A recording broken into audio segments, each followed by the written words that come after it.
Assalamualaikum warahmatullahi wabarakatuh. Perkenalkan, nama saya Fadli Abdullah dari Universitas Borneo Tarakan, Fakultas Hukum. Di sini saya mendapatkan tugas yang diberikan oleh dosen saya yang berupa 5 soal.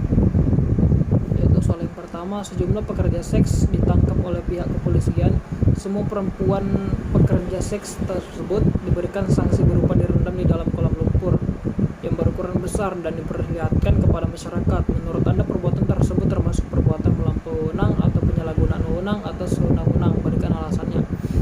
Jadi kalau menurut saya itu perbuatan sewenang-wenang, dikarenakan hukuman untuk perempuan pekerja seks telah diatur dalam pasal 296 KUHP yang berbunyi, barang siapa dengan sengaja menghubungkan atau memudahkan perbuatan cabul dan menjadikan sebagai pencarian atau kebiasaan, diancam dengan pidana penjara paling lama 1 tahun 4 bulan dengan denda paling banyak Rp1.000. Soal yang kedua, berikan contoh perbuatan maladministrasi dalam pelayanan publik, berikan alasannya. Adapun beberapa contoh tersebut adalah pada pemberhentian serta pengangkatan RT, RW, serta pengangkatan perangkat desa, pengawasan limbah pabrik, dan sebagainya. Beberapa contoh tersebut menunjukkan bahwa perlunya atensi pengawasan standar pelayanan publik. Pada dasarnya, pengawasan pelayanan publik bukan hanya dilakukan oleh Ombudsman, akan tetapi masyarakat sebagai penerima layanan yang memiliki hak penuh terkait hal tersebut. Soal yang ketiga, menurut Prajudi Atmo Sudirjo, bahwa hukum administrasi negara terdiri atas 2 tingkatan, yaitu hukum administrasi negara heteronom dan hukum administrasi otonom. Jelaskan maksud kedua dan berikan contohnya.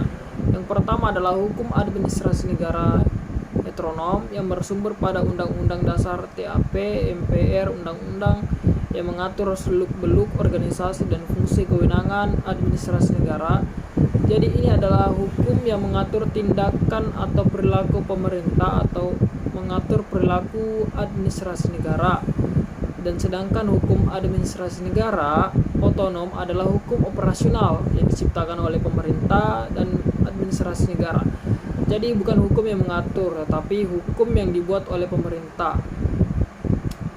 Kalau hukum administrasi negara heteron itu adalah hukum yang dibuat oleh lembaga legislatif yang dibuat untuk mengatur penyelenggaraan pemerintah. Sedangkan hukum administrasi negara otonom itu adalah hukum yang dibuat oleh administrasi negara itu sendiri untuk bisa dia menjalankan tugas dan fungsinya dengan baik.